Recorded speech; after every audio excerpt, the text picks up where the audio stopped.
My sister stood up at my engagement party, lifted her glass, and said, "I just hope this husband lasts longer than the first one." Everyone laughed. My mother laughed the hardest. My fiancé did not. That was how I knew something had already gone wrong. My name is Elena. I'm 33 now. My sister Mariah is 30. Growing up, Mariah was what my mother called a spark. That was the nice word. The real word was dangerous. She needed attention the way other people needed air. My mother loved that. She called Mariah unforgettable. She called me solid. That sounds kind when you hear it once. It feels like an insult after 20 years. Unforgettable got forgiven. Solid got responsibility. If Mariah forgot something important, my mother said she was overwhelmed. If I forgot anything, my mother said I was selfish. If Mariah lied, my father said she hated conflict. If I told the truth at the wrong time, he said I had no tact. My father was not cruel in a loud way. He was weak in a quiet way. He hated tension more than unfairness that mattered later. When I was 8, Mariah took the money our grandmother mailed me for school shoes and bought earrings and lip gloss. My mother said sisters share. When I was 11, Mariah broke the music box my aunt gave me and cried until my mother hugged her. I got sent to my room for making a scene. When I was 15, Mariah told a boy I liked that I practiced his last name in my notebooks. I had not. He laughed every time he saw me after that. At dinner, Mariah asked if I was okay in the same soft voice she used with teachers. That was always the trick. She hurt you first, then she offered sympathy before you could speak. By high school, I had one rule. Do not react in public. If I cried, Mariah looked innocent. If I got angry, my mother looked embarrassed. If I stayed quiet, people called me mature. What they meant was manageable. The only person who saw the whole pattern clearly was my great-aunt Louise, my grandmother's sister. Everyone called her Aunt Lou. She lived in a pale blue house with a crooked porch, a rose bush that refused to die, and too many glass bowls in the kitchen.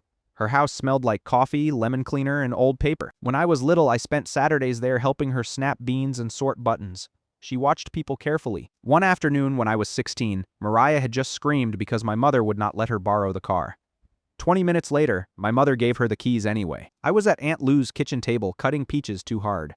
She looked at my hands and said, "You're slicing fruit like it insulted your bloodline." I laughed. Then I cried. I told her I hated who I became around my own family. She put down the knife and said, "No, honey, you hate the role they keep assigning you." I never forgot that. The role they keep assigning you. That was exactly it. In my family, I was always assigned a role. Reliable one, calm one, responsible one, the person who adjusted, the person who let things go. The person who smiled so everybody else could stay comfortable. Aunt Lou saw me. My mother hated that she did. If Lou praised my grades, my mother said Mariah was more social. If Lou praised my work ethic, my father said Mariah had more charm. Praise in our family worked like rationing. If I got any, someone rushed to increase Mariah's share. I left for college at 18 and almost never moved back. I got a scholarship 2 hours away. It was not glamorous, it was freedom. I studied logistics and finance because I liked systems, order, and things that made sense. Numbers do not gaslight you. Spreadsheets do not cry when caught. I worked nights at a conference hotel and learned how to solve disasters while smiling in black shoes. That was where I met Andrew. He was not flashy. He was not loud. He had kind eyes, careful hands, and a habit of listening all the way to the end of what I said. The first time we really talked, I was ranting about a broken seating chart and a missing vendor. He smiled and said, "You don't panic, you build a path." No one had ever noticed me kindly like that before. We dated for 4 years. Not perfect years, real ones, cheap takeout, secondhand furniture. Laundry fights, shared bills, long drives, morning coffee in chipped mugs. Then I made my mistake. I brought him home too often. The first Thanksgiving he spent with my family, Mariah smiled too brightly. She asked too many questions. Was Andrew always this quiet? Did he like confident women? Did he ever get bored of people who planned everything? Everyone laughed. Even Andrew smiled politely. Under the table, my hands shook. I knew that tone. Mariah was not joking. She was testing gravity after that. Strange little things started happening. Andrew brought up private stories from my childhood I had never told him. Embarrassing ones. The time I threw up before a recital. The time my mother made me wear Mariah's old pageant dress to a church dinner because nobody will notice. When I asked how he knew those things, he said Mariah told him. I asked her to stop. She laughed and said, "Relax, he should know the full you." That line sat in my chest like a splinter. Then Andrew started canceling plans because Mariah needed help. A ride home. Advice about a job interview. Help moving a dresser. Always something. I told myself I was being paranoid. That word had been trained into me by then. Paranoid, difficult, too serious. It kept me from naming the truth until it had already settled in. Still, Andrew did not betray me then. That matters, not yet. He apologized when I called it out. He blocked Mariah for a while. He got better. For years, he got better. Then I ruined my first marriage anyway. Not because I cheated, not because he cheated, because trust cracked in a different place. He hid debt. I overreacted to some things and underreacted to others. We got colder. Then we got done by 28. I was divorced. My mother said I gave up too fast. Mariah said some women just do not know how to keep a man. I remember that because she said it while eating my birthday cake. Then I stayed alone for almost 2 years. Worked, slept, healed badly. Tried again. That was when I met Jonah. We met through a shipping account at work. He ran operations for a regional supplier. He was steady in a way that felt almost suspicious at first. He did not perform sensitivity. He practiced it. He remembered details. He showed up on time. He did not treat boundaries like dares. We dated slowly, carefully, like two people trying not to break anything. Then we got engaged. Small dinner, quiet ring, no audience, just us and a plate of pasta I barely touched because my heart was beating too hard. I said yes for one full day. I told nobody except my best friend Tori. I wanted one clean day. Then my mother saw the ring at Sunday lunch. By dinner, the whole family knew. The planning turned ugly almost immediately. My mother wanted control of everything. Flowers, music, menu, guest list. Mariah wanted to be maid of honor even though she had done nothing in my life except turn it into a competition. I almost said no, I should have. Instead, I said yes, because some old part of me still thought peace was something I could buy with compliance. That never works. The first bad moment came at the dress fitting. Mariah stood behind me while I looked in the mirror and said, "It's pretty. If I had your shape, I'd wear something less safe." My mother laughed. Then she said, "Elena has always been classic." Classic! That word was just another way to call me boring in a room full of women. I smiled anyway. A week later, I found Mariah in my kitchen pouring wine for Jonah while I was upstairs on a work call. She laughed at something he had said. Not touching, not leaning too close, just close enough to make me cold. When she saw me, she smiled and said I was keeping him company.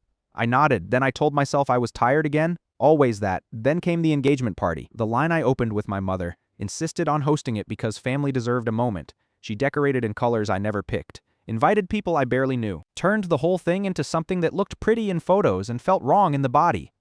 We were halfway through dinner when Mariah stood up with her glass and gave her little speech. Then she smiled and said, "I just hope this husband lasts longer than the first one." Everyone laughed. My mother laughed hardest. My stomach dropped. Jonah did not laugh. He looked at Mariah and said, "That wasn't funny." For 1 second, the room went still. Then Mariah smiled and said, "It was a joke." Joke, that word again. I looked at my mother. She shrugged. Then she said, "Elena always takes things too personally." It was always my fault for noticing the knife. I smiled through the rest of the party because I could not bear to cry in front of everyone. Later that night, when the dishes were stacked and the house finally went quiet, Jonah sat beside me on the couch and said, "Your sister has been messaging me again." My whole body went cold. I said again. He looked ashamed. Then he handed me his phone. There they were, messages from Mariah, at first casual, then flirtier, then bolder. One said, "If you ever get tired of being managed, call me." Another said, "You picked the responsible one, but sometimes fun matters more." My hands started shaking. I checked the replies, very few, mostly short shutdowns. Then nothing, but he had not told me that mattered. I asked why. He rubbed his face and said, "I thought ignoring it would keep it small." There it was, the family religion. Keep it small. Keep it quiet. Keep the peace. I laughed once, then I said, "That is how things grow in my family." He started crying then. Quiet, ashamed tears. I believed him. That was the problem. I believed he was sorry. I just no longer knew if sorry could carry that much damage. The next morning, my mother left me a voicemail saying I had overreacted to the toast, and Mariah had only been playful. Then she said something worse. "You always hoard the good things and then act shocked when someone else wants a turn. A turn at my fiancé, at my life." For 1 second, I could not even speak. Then I called Aunt Lou. She answered on the second ring. When I told her everything, she listened and then said, "Stop treating this like one ugly night. This is a system." She was right. It was not one ugly night. It was the latest step in a structure I had been trained to survive. A month later, Aunt Lou fell and broke her hip. That changed everything, because unlike my mother, she knew how to ask for help honestly. So I moved into her blue house for a while after surgery. Not permanently, just enough to handle appointments, medication, meals, bills, and the 1,000 ugly little details recovery creates. Jonah stayed with me part of each week and worked the rest from his apartment. We were not separated. We were not fine either. We were suspended. Life at Lou's house became my real-life lists. Laundry, prescriptions, sleep in broken pieces, and, somehow, more peace than I had felt in years. Then my mother and Mariah started visiting too often. Always with flowers they did not buy. Always with concern that sounded rehearsed. One afternoon I came in from the pharmacy and heard Mariah saying, "I just worry Elena gets controlling when she's stressed." I stopped in the doorway. Mariah turned and smiled like she had not just cut me. Aunt Lou did not miss a beat. She said, If Elena controls anything here, it is because someone else keeps trying to climb into the driver's seat.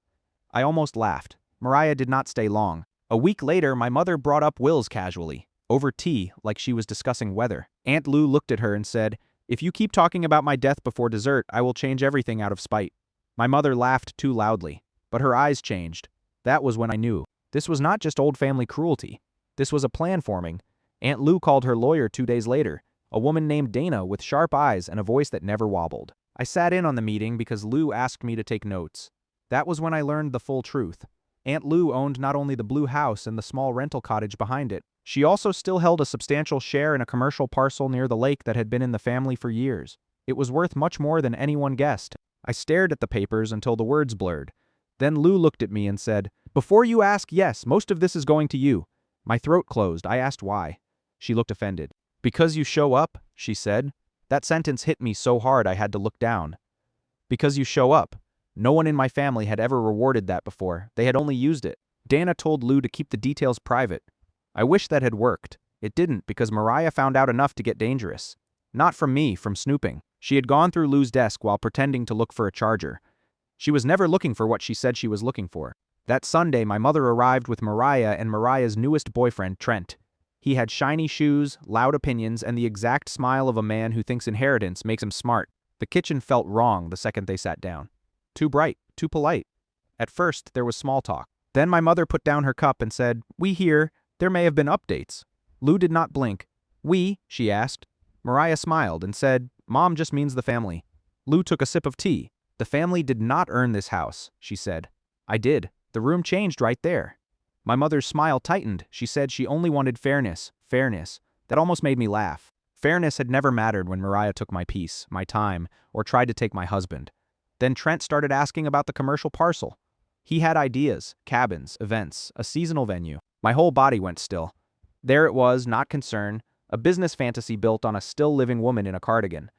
I started to speak, but Lou beat me to it. "No," she said. "Just that, no." Then she added, "Elena has invested time, labor, and love. The rest of you have invested appetite. Those are not equal." No one spoke after that. My mother left early, taking the pie she brought with her. On the drive home, she accidentally left me a voicemail. I heard her tell Mariah, "She's always calm in a way that makes everyone else look cruel." That line stayed with me. I had spent years trying not to be difficult, and somehow even my silence offended her. After that dinner, everything turned colder. My mother stopped asking how Lou felt. She asked whether Dana had visited again. Mariah started posting fake sweet things online. Old childhood photos, captions about sisterhood and healing. People commented with hearts. I wanted to throw my phone into the river. Then Mariah started dropping by the house more often. Always with pastries she did not pay for. Always too loud. Always performing concern. Jonah, meanwhile, was trying. That mattered too. He had blocked Mariah again. He had started therapy. He answered every hard question I asked. Sometimes trust returns, like spring, slowly, then all at once. Sometimes it doesn't. I did not know which we were. I just knew he was finally willing to sit inside discomfort with me instead of asking me to leave it outside. That mattered more than apologies ever could. Then Lou got worse. The hip healed badly. Then her heart started failing. Then came a series of hospital visits that left her smaller every week. I spent more nights sleeping on the couch than in a bed. My mother came twice and complained about parking both times. Mariah came once, took a selfie while Lou slept, and called the hospital coffee poison. I made her delete it. She rolled her eyes and said I was impossible. That winter, Lou got serious about paperwork. Dana came twice more. The second time, she asked me to take notes. That was when I learned the full structure. Not only was I getting the blue house, the cottage rights, and most of the commercial lot share, Lou had also written a private letter to be read if anyone challenged the decisions. That letter mattered later. Lou died in February. There is no elegant sentence for that. One day she was there. The next day, the house sounded wrong. Too quiet. I remember the kettle, the Afghan over her chair, the smell of peppermint. There are losses that take your breath, and there are losses that take your witness. Losing Lou was the second kind. The funeral was small. I wanted it that way. No giant arrangements, no dramatic music, just people who had actually loved her. Then came the will reading. That was where the real war began. It happened in Dana's office 2 days later. My mother wore gray in outrage. Mariah wore black silk and practiced grief. Trent came too, which told me everything. Dana read slowly. Specific gifts first, then the house, then the cottage rights, then the lot share, then cash gifts. My name came up again and again. By the third time, Mariah sat straighter. By the fourth, my mother had gone flat. By the fifth, Trent stopped pretending he was there for emotional support. When Dana finished, there was silence for 4 full seconds. Then Mariah laughed once and said, "No, just that." "No." Dana folded her hands and said, "The documents are valid." My mother leaned forward. "There must be confusion," she said. "Elena was living there while Louise was vulnerable. Vulnerable like I had tricked a woman who balanced rent records in pencil until she was 79. My hands shook under the table. Dana's voice turned to steel. "Louise made these decisions over time," she said. "There is no question of capacity." Then Mariah said the thing I should have expected. "So the reward for playing nurse is getting the jackpot." Jackpot, as if changing sheets and swallowing panic at 3 a.m. were some game show strategy. I turned to her and said, very quietly, "You announced you kissed my husband at my wedding?" For once, she had no answer. My mother did. She said, "This is exactly what I was afraid of. Elena always turns things ugly." That sentence again. Different room, same machine. I stood up, because if I stayed seated I was going to scream. Dana asked if anyone needed a break. No one took one. Instead, my mother started asking legal questions. Could the house transfer be paused? Could the lot be reviewed? Could the estate be delayed? Dana answered calmly. Every answer was some version of no. In the parking lot after, Mariah stepped close and hissed, "Enjoy it while it lasts." I should have paid more attention to that sentence, because 4 days later someone got into the blue house. Nothing huge was taken. A lockbox. Some copied files, one folder with account summaries. At first I thought it might be random. Then I saw which drawers were open. The estate copies. My whole body went cold. The sheriff came. He asked who had keys. I said me, my mother, Mariah, the cleaning lady. That was all. He asked if I suspected anyone. I froze. I wanted to say yes. Saying it out loud felt like crossing a final line. So I said, "I don't know." That was true in the weakest possible way. That same night, I changed the locks and installed cameras. One on the porch, one by the back gate, one in the hall. Good thing I did, because a week later the back camera caught Trent trying the side door after midnight. Dark jacket, fast hands, looking over his shoulder. He tugged twice, swore, and left. I watched the clip 7 times. Then an 8th. Proof feels almost holy when you've spent a lifetime being trained to doubt your own eyes. Dana took a copy. The sheriff took one too. Nothing dramatic happened right away. But it mattered, because from then on, they could never make me doubt the pattern again. The final twist landed 3 weeks before the dinner. Jonah and I planned to quietly mark 1 year of trying again. Not a wedding, not a renewal. Just a backyard dinner at Lou's house with people we trusted. The morning Dana called, I was folding napkins. She asked if I was sitting down. I sat. She said someone had submitted a typed statement claiming Lou wanted to amend her will shortly before she died. My vision narrowed. From whom? Dana said it was clearly suspicious and not properly executed. Still, it existed. That meant someone had moved from gossip into fabrication. My first thought was Mariah. My second thought was my mother helped. I went cold all over. Then angry. Not hot anger, clear anger, Dana said. We needed hospice logs, witness records, and patience. Patience! I had spent my whole life being patient. This time patience would be a blade, not a cage. So I used it. I dug through calendars, invoices, hospice records, text logs, and old emails. Jonah helped me sort folders. Yes, Jonah, that mattered. He sat there night after night, organizing dates, screenshots, and records with me. No defensiveness, no request to move on, just work. The more we built the timeline, the stronger it got. On the date, the fake amendment claimed Lou wanted changes. She had been with a nurse, then lunch with me, then asleep through most of the afternoon. No gap, no chance. Then something even dumber surfaced. One of the listed witnesses was a notary who had moved to Oregon 2 years earlier. When Dana told me that, I laughed out loud. Not because it was funny, because it was so arrogant. So sloppy. Then Dana read Lou's private letter to me. It said, in part, "If my brother's wife and her sparkly little favorite try to say Elena pressured me, know this. Elena is the only one who ever came without a shopping list." I laughed and cried at the same time. The backyard dinner morning came clear and cold. The blue house looked beautiful, string lights, wood tables, Lou's herb pots on the steps. For 1 full hour I felt peaceful. Then Tori looked out the upstairs window and said very carefully, "Elena, they're here."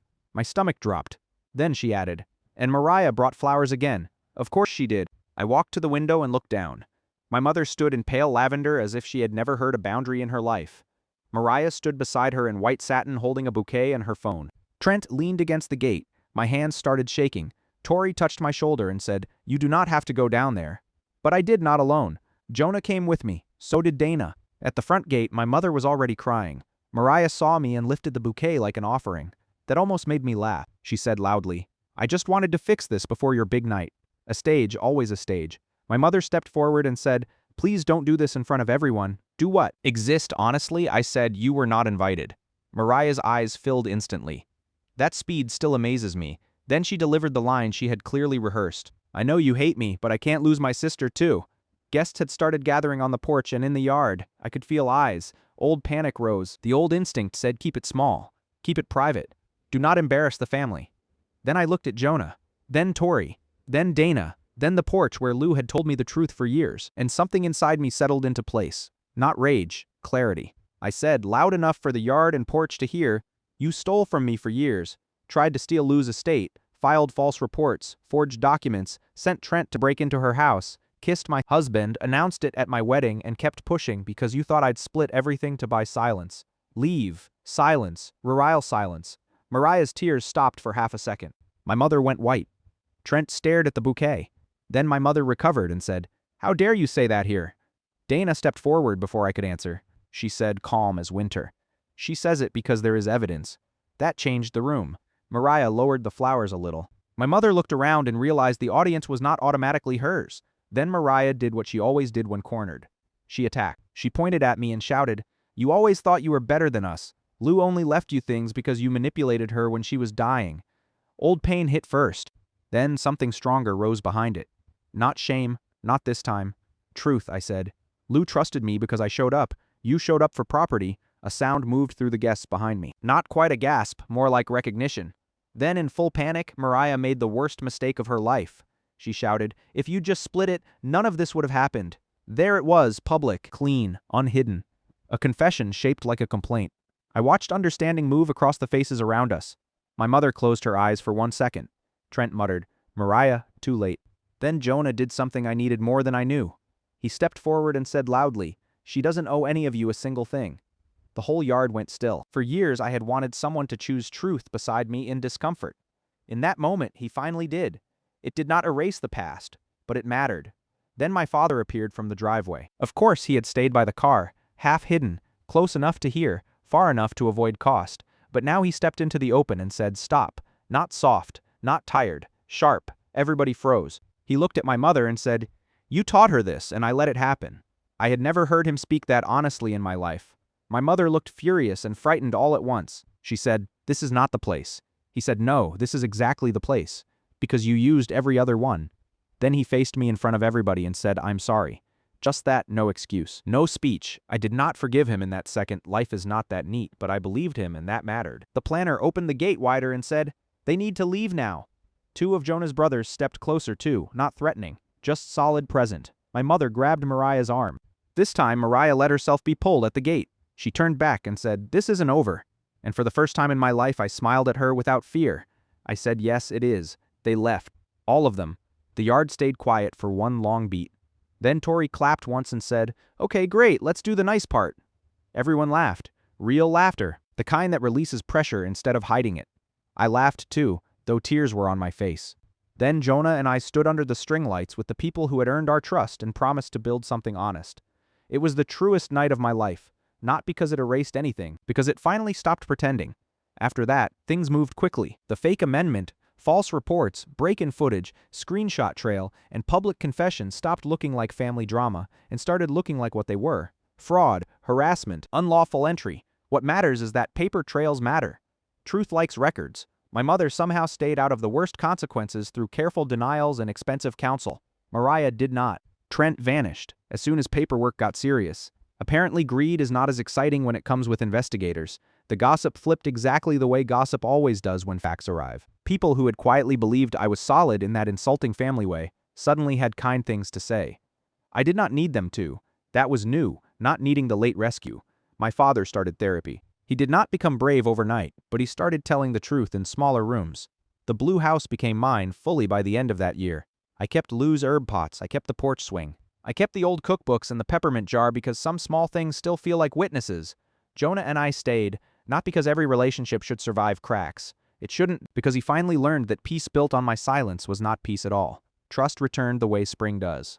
Slowly, then all at once, a year has passed now. I'm writing this at Lou's kitchen table while rain taps the windows and Jonah burns toast in the next room because he is pretending to multitask. There is rosemary on the sill.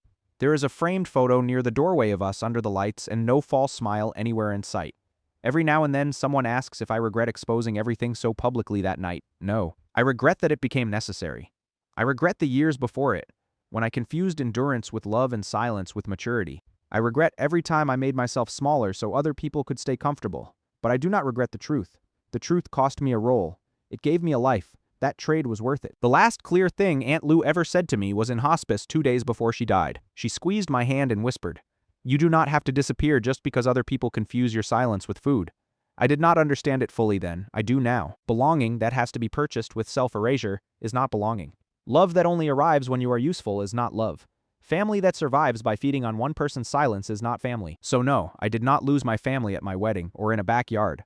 I lost a job. I lost the role of person who absorbed everything so everyone else could keep pretending. And in the place where that role used to be, I built a house, a marriage, and a life that finally feels like mine. Turns out Lou was right. The reward for showing up is not that unfair people become fair.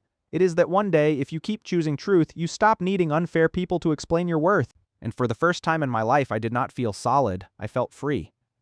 There was one more part I did not know then. It mattered. 2 weeks after that dinner, Jonah came home early from work and found me sitting on the floor in Lou's office with the fireproof box open and papers around me. I had been trying to make sense of dates, voicemails, screenshots, old notes from Lou. The room smelled like dust, printer ink, and peppermint. Jonah crouched beside me and asked what I was looking for. I said, "The piece they think I still don't have." He nodded. Then he sat down beside me and started sorting papers without another question. That mattered. Not because it was dramatic, because it was ordinary. Love should be ordinary in the right moments. While we were sorting, I found a folded envelope taped under the bottom drawer of Lou's file cabinet. I almost missed it. The tape had gone yellow, the paper was thin and slightly bent. My stomach dropped before I even opened it. Inside were 3 things: a note in Lou's handwriting, a flash drive, and a printed screenshot of a text exchange between my mother and Mariah. My hands started shaking. The note was short. Lou always knew how to be brief when it hurt most. It said, "If they become bold after I am gone, this may explain why." I found these after Mariah used my computer and forgot to clear the printer queue. Save them. Do not debate them. I stared at that line for a full minute. Do not debate them. Then I looked at the screenshot my mother had written. "If Elena gets the house, keep pressure on her. She folds when the room gets bad enough." Mariah replied, "She always does." I felt like all the air had gone out of the room. There it was. Not misunderstanding, not grief. A plan. An actual plan built around my old habit of surrender. My whole life in 2 text bubbles. Jonah looked at the page and said nothing for a second. Then he said very softly, "They knew." I laughed once, a bad laugh. Then I said, "They built a method. That was worse. People can hurt you in panic. They can hurt you in selfishness. But there is something colder about people who turn your kindness into strategy." I plugged in the flash drive with hands that would not stop shaking. Inside were scans, messages, a draft of the fake amendment, and one audio file. Just one, no label. I clicked it. It was my mother's voice, then Mariah's. They were in Lou's kitchen. I could hear the old refrigerator hum in the background. My mother said, "If she thinks we're all upset enough, she'll split it just to stop the noise." Mariah laughed and said, "She always pays when the room gets uncomfortable." Then my mother said, "Exactly. Exactly. That word hit me harder than anything else. Not maybe, not I think. Exactly. They knew me. They had studied me. They had mapped my breaking point the way I mapped budgets and deadlines. I sat back so hard I hit the desk behind me. Jonah reached for my hand. I let him hold it, barely. Then I started crying. Not loud, not dramatic. The kind of crying that makes your ribs hurt because it is not only about now, it is about every old room too. Every birthday, every dinner, every time I had been told I was difficult simply because I would not swallow things fast enough. Jonah asked if I wanted him to call Dana. I said yes, then I said no. Then I said yes again, he called her. She arrived within an hour, navy suit, sharp eyes, no wasted movement. She listened to the audio once, then again. Then she looked at me and said, "This changes the shape of everything." She was right. Until then, they could still pretend this was grief and chaos and bad choices made in emotional weather. Now it was method. Now it was intent. Now it was 2 women planning to wear me down until I bought quiet with inheritance. Dana copied everything twice. 1 set for her, 1 set for the sheriff. Then she looked at me and said, "Do not answer either of them directly again." I asked what she thought they would do when they realized we had more. She said probably exactly what they always do. Escalate, then cry. She was right, because 3 days later, my mother showed up at the Blue House alone with lasagna. Lasagna as if baked pasta had ever healed betrayal. I did not let her in. I opened the front door with the chain on. She looked tired, smaller. For 1 stupid second, some old part of me wondered if this was finally it. Maybe she had come to tell the truth. Maybe she had come to apologize. Instead, she lifted the dish and said, "I thought you might not be eating." That almost made me laugh, as if hunger had ever been my problem. I said, "What do you want?" She looked hurt, real or practiced, I still do not know. Then she said, "I want my daughter back." There it was not. "I'm sorry, not. I lied, not. I used you." My daughter back, meaning the version of me who kept the room calm, the version who made other people comfortable enough to keep hurting me. I said, "You don't want me back. You want access back?" Her face changed. Just for a second, then she said, "I know you're upset. Such a pretty word for years of training in theft." I said, "You made a plan." She froze. That got her. Then she recovered quickly and said, "I have no idea what you're talking about." I almost admired the speed. I said, "You told Mariah I fold when the room gets bad enough." Her mouth opened, then closed. Then she said, "You were never supposed to hear that." There it was. Not denial, not at first. Just shock that I had the document she thought was buried. I felt something inside me go very still. I said, "No, I was just supposed to live inside it." She started crying, then real crying, maybe, or fear with her. It was always hard to tell. She said, "You don't understand what it was like after your father stopped helping, and everything was always on me, and Mariah was always one bad month from disaster, and you were the only stable thing in this family." I stared at her, then I said, "Exactly." Because that was it. That was the full confession. I was the only stable thing, so they kept loading weight onto me until I bent, and when I bent, they called it love. I said, "You made me stability so you could spend me." She cried harder. I did not. That is one thing betrayal gives you, eventually dry clarity. She left the lasagna on the porch and walked back to her car without another word. I threw it away before it even cooled. A week later, Mariah tried a different approach. Not tears, charm. She asked if I would meet her for coffee, woman to woman. I almost laughed. Woman to woman. As if we had ever been two women in one room. We had always been one performer and one designated audience. I did not answer, so she showed up at Iris's daycare pickup instead. That was the moment I stopped underestimating her. I had just strapped Iris into the car seat when Mariah stepped out from behind the fence holding a stuffed rabbit and smiling like we were in a commercial. My whole body went cold. I said, "Step away from my car." She said, "I just wanted to give this to my niece." I looked at the rabbit, then at her, then at the teachers still outside near the entrance, and I realized something. She had picked the location carefully. Public, soft, mother, safe. She wanted witnesses. She wanted me to look cruel in front of people holding toddlers and backpacks. I knew the move because I had lived inside versions of it all my life. Push, smile, wait for me to react, then point at the reaction like proof, so I did something new. I spoke clearly, loud enough for the staff by the door to hear. I said, "You're not allowed near my child. If you come near us again, I will call the police." Her smile twitched, only once. Then she shifted into tears immediately and said, "Wow. I was just trying to love my niece." There, it was the performance right on time. One of the teachers looked over. I turned to her and said calmly, "This is my estranged sister. She is not cleared for pickup or contact." The teacher's face changed, not into pity, into procedure. That was what I needed. Procedure, not feelings, not vibe. Rules. She stepped closer and asked if I needed help. I said yes, please stay here while I leave. Mariah started crying harder. Then she said, "You don't have to make me look dangerous." I strapped Iris in, closed the door, and said, "You did that yourself?" Then I drove away. My hands shook the whole way home, not because I doubted myself, because I did not. That was new. Dana loved that part when I told her. Not because of the risk, because of the clarity. She said, "You stopped arguing the premise." Exactly. I was done debating whether the knife existed. I was interested in locking the drawer. A few days after that, the sheriff called. He said they had traced the fake amendment draft to a printer account used at a co-working office under Trent's name. Not proof enough alone, but with the audio, the camera footage, the calls, and the messages, it mattered. Then he said something I had not expected. My mother had asked for a lawyer before finishing her second interview. That almost made me laugh. Of course, she had people like her love family until the law starts taking notes. Then it becomes everyone for themselves. The dinner Jonah and I had planned ended up feeling less like a romantic milestone and more like a line drawn in real time. That was okay. Maybe even better. Love built after truth is quieter, but it lasts longer. The night before the dinner, my father called. I almost let it ring out. Then I answered. He did not say hello right away, he just breathed. Then he said, "Your mother moved out of the house this morning." I sat down slowly at Lou's table. I asked where she went. He said, "With Mariah, for now." That told me everything. He had not left her. She had left the old stage because the audience got hostile. Then he said, "I should have stopped this years ago." I closed my eyes. There it was. The sentence I had wanted my whole life. And still, it arrived too late to feel good. I said, "Yes." He started crying, quietly. Like even his grief was apologizing for taking up space. Then he said, "I thought keeping quiet kept the peace." I said it only kept the loudest person comfortable. He had no answer to that. Maybe because there wasn't one. The next day, the backyard dinner happened. Not with chaos, not with interruptions, just the people who had earned the right to sit at that table.